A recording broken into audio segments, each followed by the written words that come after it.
Allyson back in the house. Yes. Third month. The residence Thanks. is still intact. Still intact. Thanks for letting me back in, no matter what you've heard about me. I really do appreciate it. So we're going to jump right in. And what we're going to speak about today is resolutions and the power of keeping your promise. So this is something that is not exclusive to, oh, let's make some New Year's resolutions. It's not really about that. It's about what happens in your brain, in your body, in your life when you make these types of decisions. So first and foremost, just keep in mind that you're making a promise to yourself. If we're talking about resolutions specifically at the moment, that's kind of our launch pad, if you will. Jill, it's the launch pad. So in any case, here comes the end of the year. Everybody's like, okay, this year's over. It's a new chapter. There's always this language. It's a new chapter. And when after New Year's Eve, I'm going to, and it's whatever you think you're going to do. And very often it's the same thing you said last year, maybe 2 years prior. All right. And there's a reason for that. And so what I want to do is get into kind of what's that failure point about, or that inability to succeed in its full length, and how you can actually make this happen. But I'm a big believer in, this is just me, that resolutions are lovely. That's lovely. I don't make them, because every day I make those resolutions, or these, I call them determinations. I make determinations about my life every single day. And I don't mean I wake up and I have like a process. As I'm going through my day, I'm like, you know what? I really don't like that I do that. Or I really like that I do that. Or I like what they do, and I like to do that. And that's how I move along in my own life. And I recommend that people do that, because then you don't have to wait for this one time per year to go and kind of make your life better, or whatever it is that you want to make better. So this is something that I also call, this is the let's do it time of year. It's okay. There's like confetti in the air, and there's champagne everywhere, and there's confetti in your champagne, and people are like, let's do this. And it's great. And it wears out in February. So that's one of the reasons why I chose to talk about this, because truly the statistics show that by mid-February, approximately 83%, it's over. It's done, they're done. All right. So you get these great starts. Everybody's in it. You're talking. Everybody joins the gym. They stop eating things. It's all great. They love their partners more. And then by mid-February, they're back to normal. And it's because that's what our brain does. It's an absolutely normal function, actually, of our brain. So in order to do this, you need change. Okay. And in order to create change absolutely needs repetition. So keep in mind, the fact that you make a resolution or you make yourself a promise is one thing, but if you're not practicing it over and over and over, it doesn't work. It's very rare. Let me say this, very rare that it does work. Okay. That one-time thing that changed your life, I can promise you that if we peeled the onion a bit, you'd find that there are all of these things that led to that one moment where you were able to make a change. All right, so resolutions are great because they call us to order, but they're also a curse because they're aligned with, and this is a brain thing, they're aligned with thoughts about people breaking them. So that's why people say, oh, this is what I'm going to do, or I made this resolution, I'm going to change this about my life, or I feel so good, and then they kind of like go, I mean, I tried that before, I know that people break this, but, and then they get back into whatever it is that they're talking about doing. So your head already understands that that promise is probably going to be broken, or that there's great room for error with you keeping that promise. All right. We don't do this because we're being neglectful. We don't do this because we're filled with self-deceit. We do this because your neural sets in your brain, the strongest ones, and I'll go back to this later, but the strongest neural sets in your brain are the ones that are focused on things that you do on a pretty regular basis. So let me say this up front, and I've said this before, and I'll say it again, because this is just basic neuroscience. If you do something over and over, that's those neural connections in your head, those are the strongest. So to go do something new, it's harder to do because the stronger connections in your head, those are predominant. So you have to work harder to develop new connections and strengthen weak existing ones in order to get something to stick. Then you'll blow right past the old ones because they become weaker. All right. The first thing that you have to do when you're making yourself a promise, whether it's every day or occasionally or once a year, is you have to look at manageability, because manageability is very important. If you say, this year, I'm going to lose 18 trillion pounds, first of all, no one is 18 trillion pounds. Let's begin with that.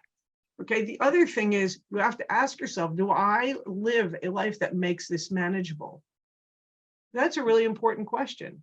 So if you have a circumstance that doesn't lend itself to you succeeding, you have to reroute what you're saying, because you're not setting it up so that it's doable. And as simple as that sounds, that actually makes a lot of sense. So if I said, I'm going to work out every day, I'm going to wake up and I'm going to work out, that's not going to happen.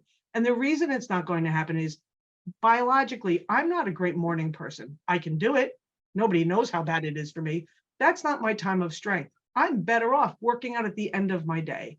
And when I know that about myself, I make my goal manageable and attainable. So I'll do a month or 2 or 2 weeks, and then I'll be like, I just can't. And I'll come up with every reason why I can't do it. Truth is, that's not where I'm great. So why start out in a place where you have deficits? All right. The other thing is, make sure that you don't make promises to others that have the potential to boomerang back, because it doesn't just make the other person feel badly. It also makes you feel badly because you're not capable of delivering what it is that you said. So, okay, I know that I'm being recorded, but the time that I promised my very, very young daughter a Viper, like the car, I said to her, I promise you, when you turn 18, I will buy you that car. Now, I knew in that moment that would not be happening. I will tell you also, I've never promised my children anything but that one thing in that one time, because I never, ever wanted to put myself or them in a position where they felt failed, or I felt like I didn't deliver what I said I would do. You know, I'm sorry that she's 30 and there's no Viper, but that's the way it goes.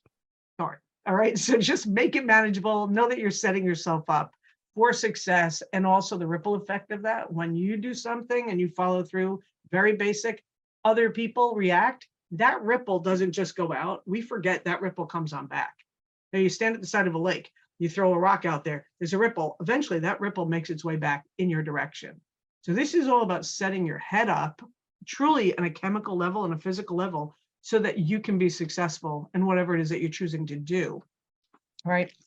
I'm also, I can't speak for everybody here, but the other thing is this, I'm a big thinker. And a lot of times when you hear people talk about, oh, set yourself up so that you succeed.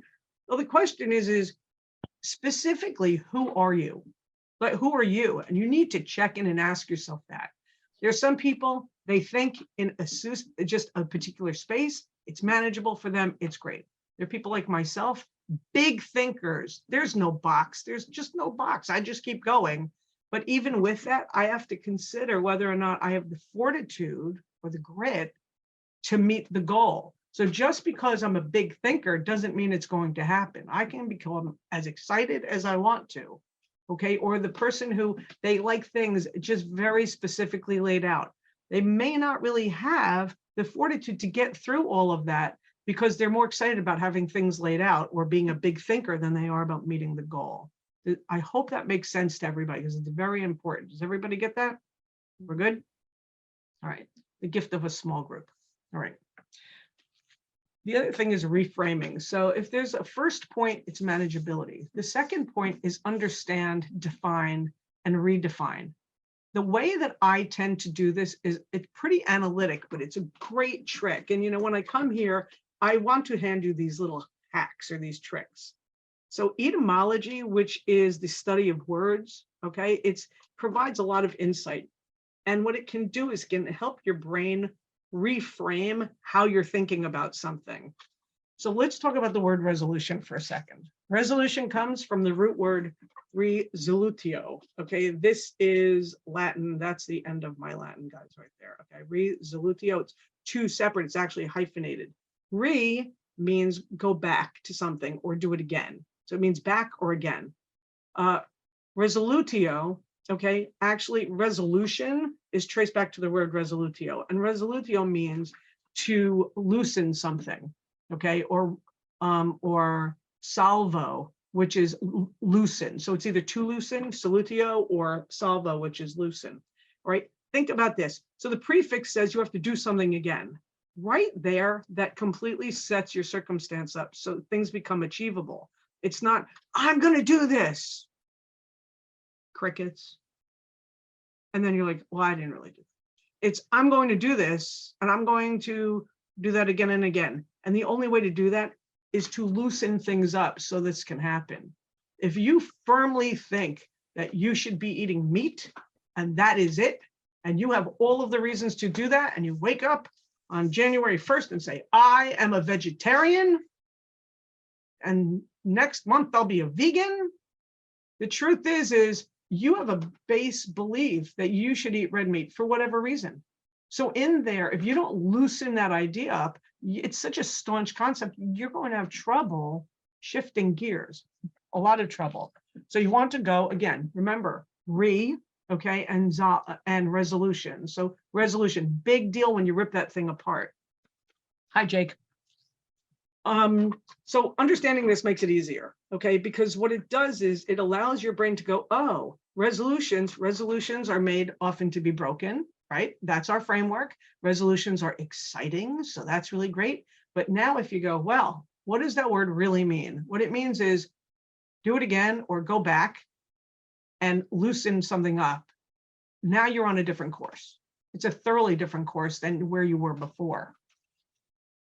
Okay, the third thing is consider the fact that this is a brain issue. It's not weakness. It's not the inability to follow through. That's really not what it is.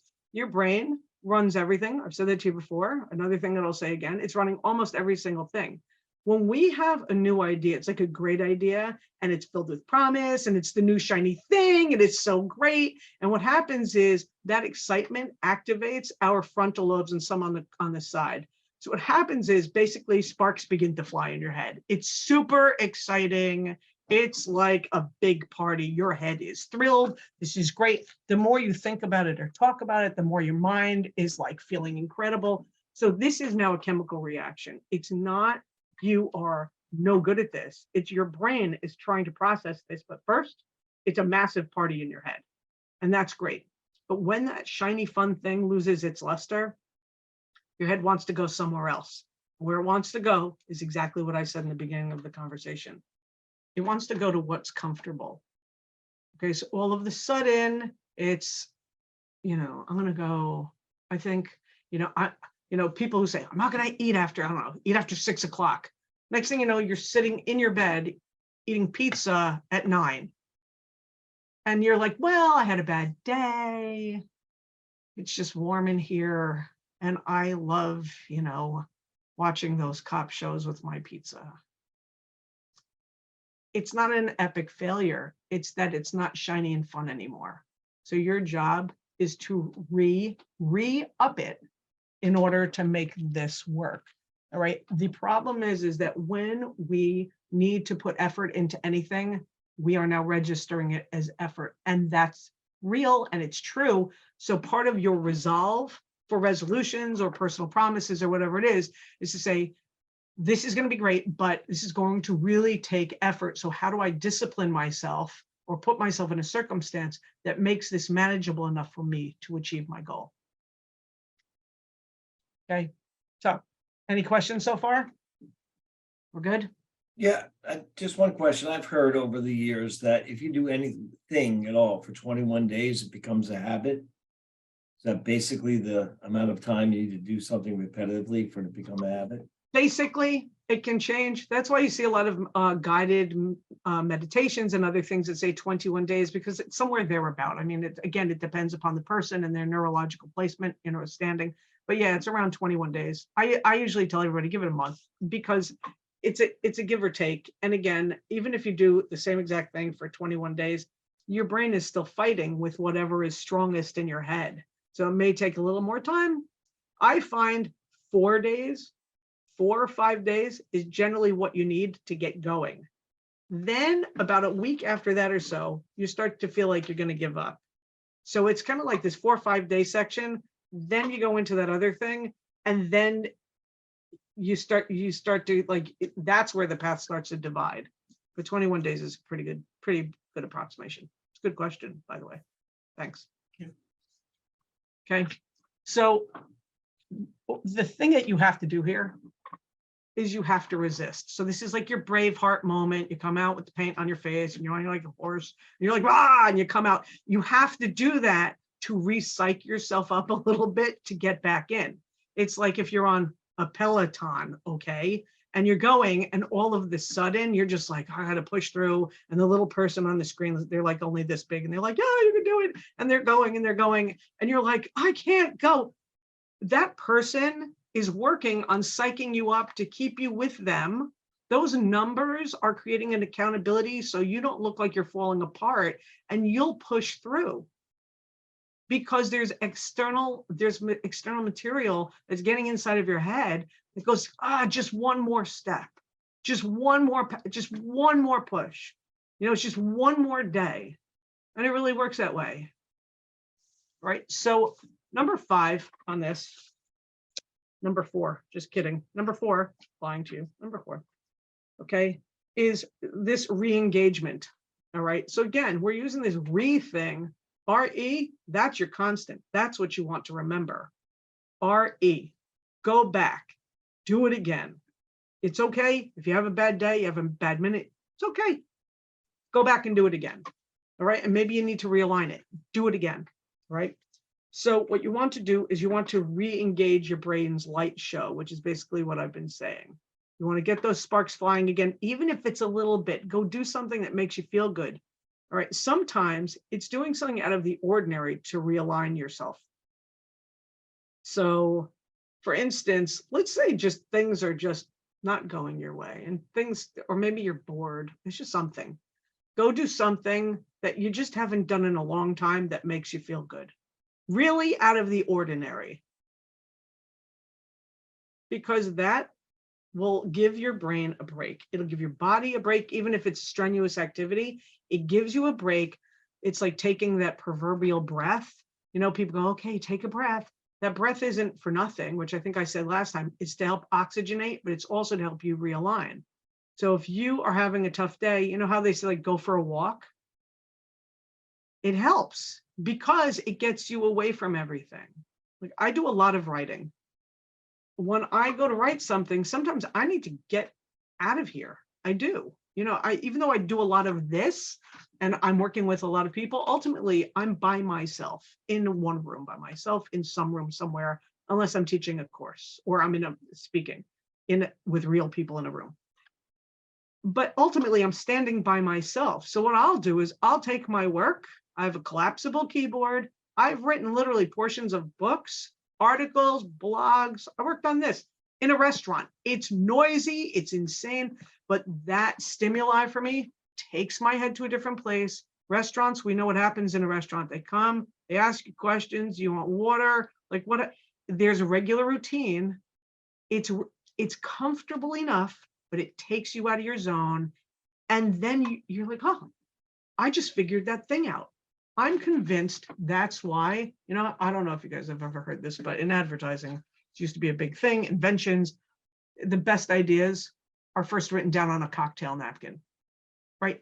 It's because I believe it's because there's all this stuff going on and your head is relaxed enough. You're not having to, you know, kind of laser focus on anything and push through.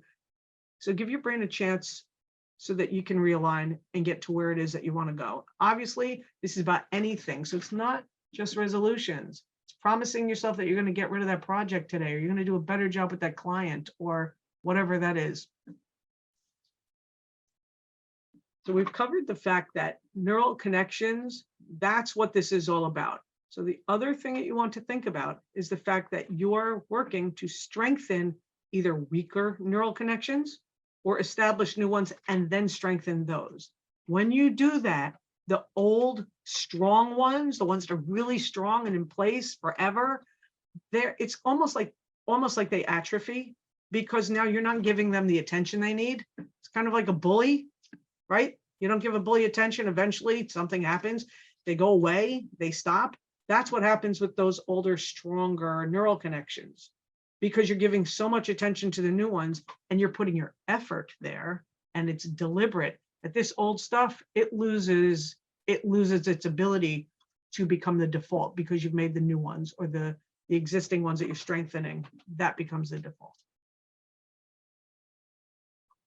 So number 5, rinse and repeat.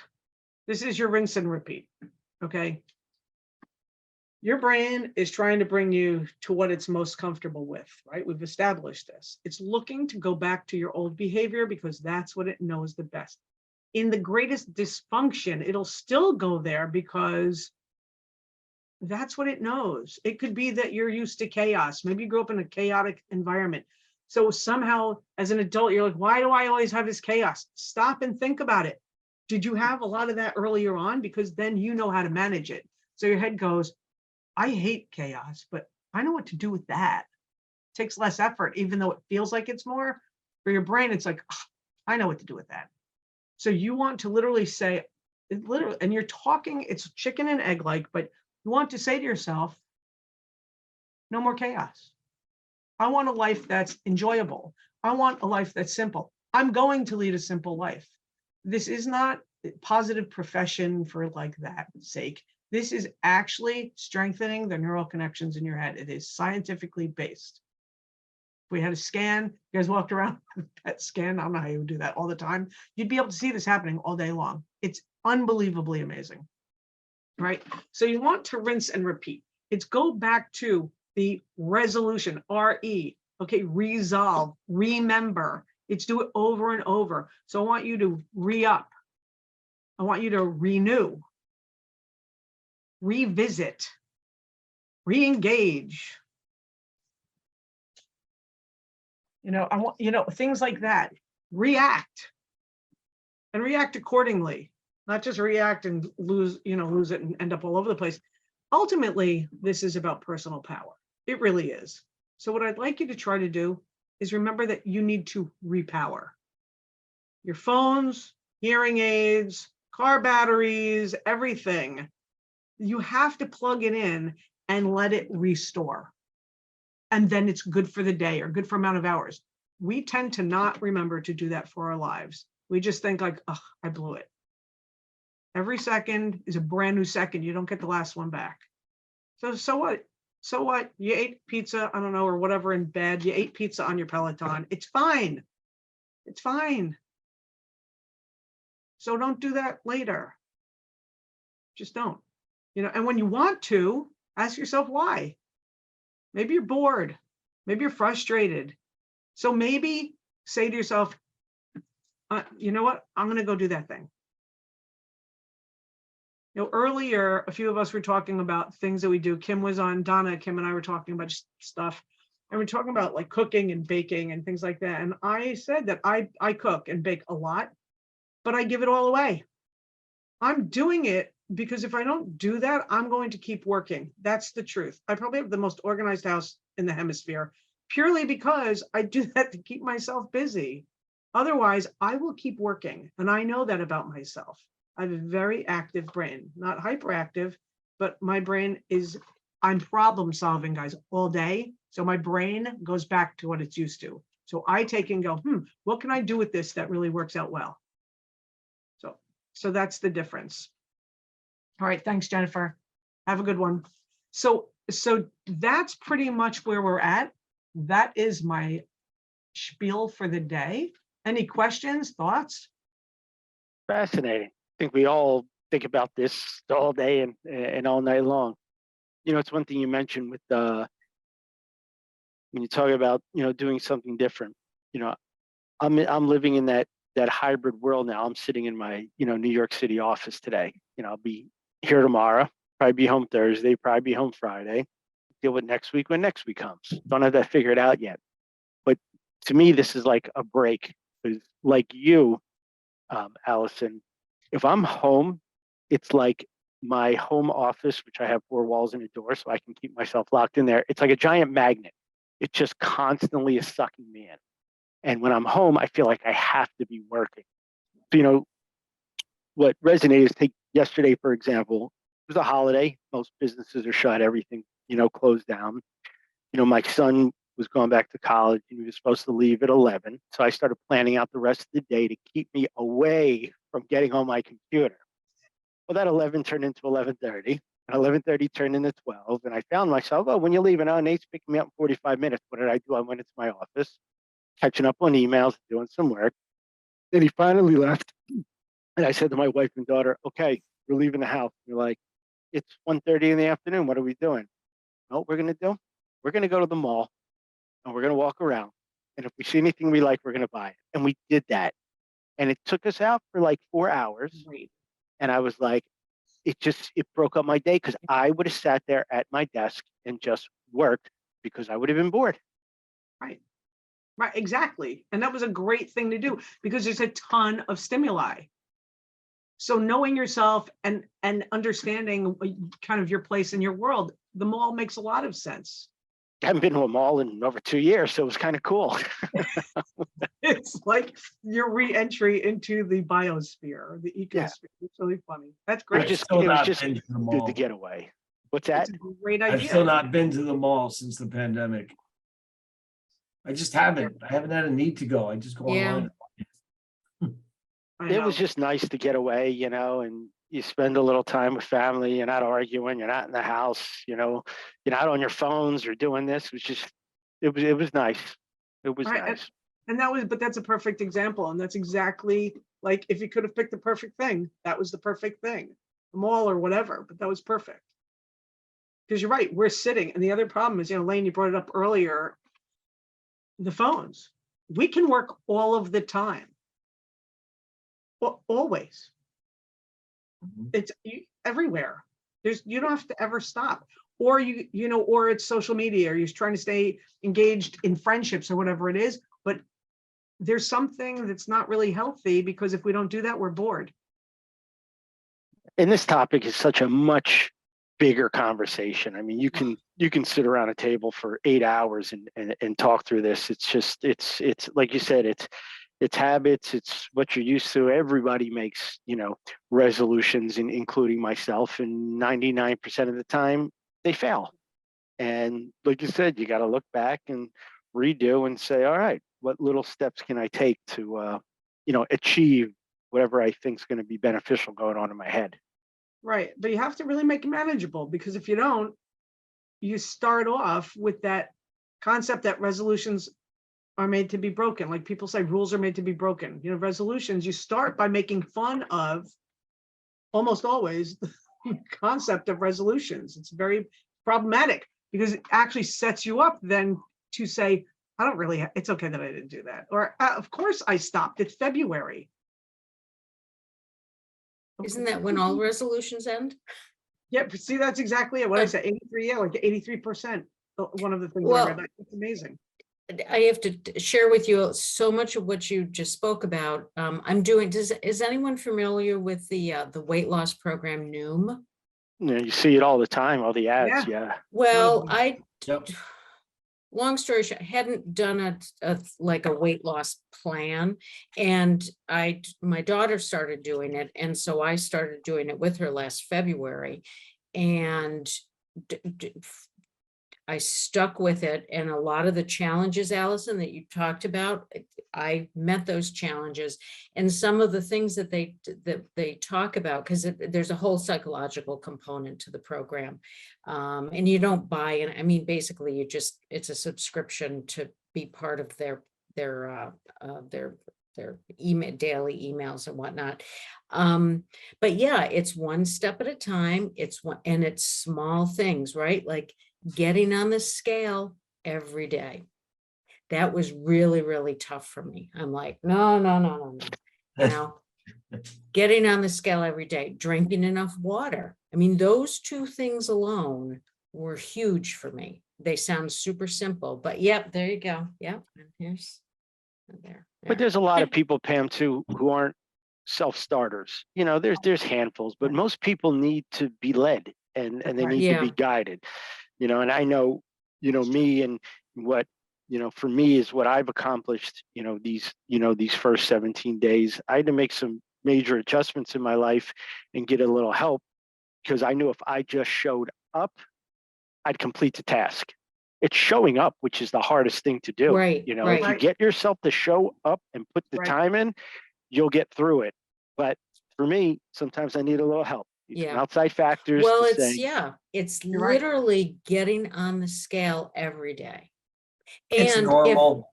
if I've gone up, like this weekend, I wasn't so very, But that's accountable to okay. my, That's okay, But- though.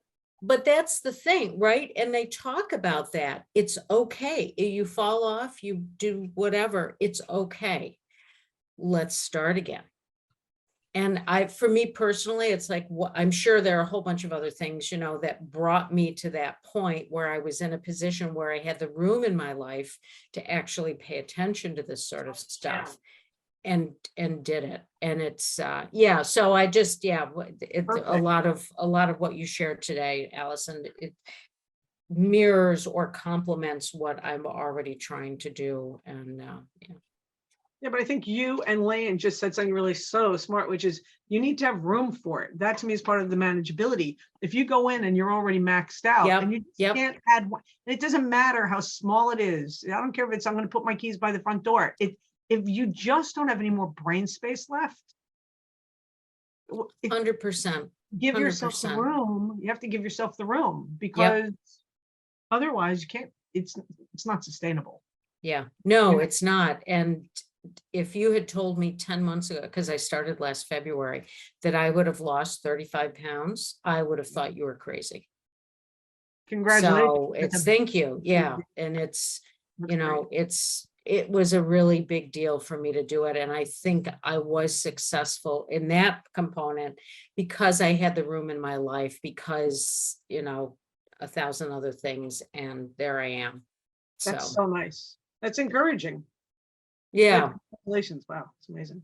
so it I works. say, my wife has used Noom for the longest time. She lost like 40 pounds just counting her calories. That's all she really did. Just being aware of what you eat. Right. So I'm on a whole isogenics diet, 30-day diet I'm going through right Oh, now. that's good. And I That's quit great. drinking alcohol, which has been the hardest part. That is huge, right? And weird, I don't miss, like I drink wine at night after work, but honestly, I don't even miss it. It's weird. Definitely get up a lot easier in the morning. Yeah, right. Yeah, of course. oh yeah, Huh? What? I promise, Frank Lane. Sinatra, sorry to interrupt. Frank Sinatra and Dean Martin used to say, "We feel sorry for those who don't drink because God knows how it is to get up in the morning." You know what I mean? Like there was that joke, Yeah. like. That's funny. That's really funny. Yeah. Anybody else have any thoughts about this? Because this is a good time to try to exercise this through your head. Get You to know, start. I think it's okay to give yourself a break too. Because Oh, I'm yeah. I'm not like Lane. I mean, I'm like super anal. I have to have, and like yourself, everything has to be in a place. And if it's not, I get all crazy. But it's okay for it not to be. Do you know what I mean? And my husband is so opposite of me. And I think I see it more now because he's retired. And it's like sometimes I want to strangle him. But Oops. I know for myself too, though, breathe, Jill, take that breath, you say, Right. and let it go, because it's just sometimes not really that important. Right. And that's something I have to keep telling myself, and take that breath, and it's okay. But, and it's okay to be okay. And it's okay for everything not to be dress every minute too. That's That's true. the Virgo and stuff in me too. But You know yeah, what that is? You're gonna it's blame tough. it on the stars? Yeah, Oh, it's nice. That's good. Yeah, but look, the truth is I'm very opposite of this. Very opposite. So I use it because otherwise I'll just keep working.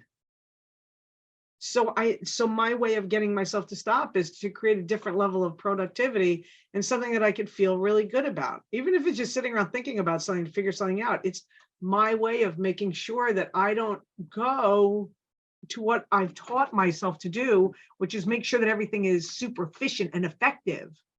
I raised my children, I worked full time, I didn't bring in a nanny. I was like a machine. So that affects your brain. When you do something consistently, it affects how you become like it affects your orientation.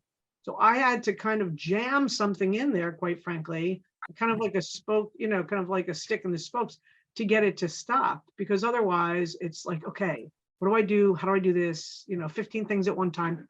I don't need to do that. So Jill, you're right. You have to allow yourself to stop, and you have to be okay with being okay, because otherwise you'll drive yourself into a hole that isn't really good at all. There's nothing good in there ever.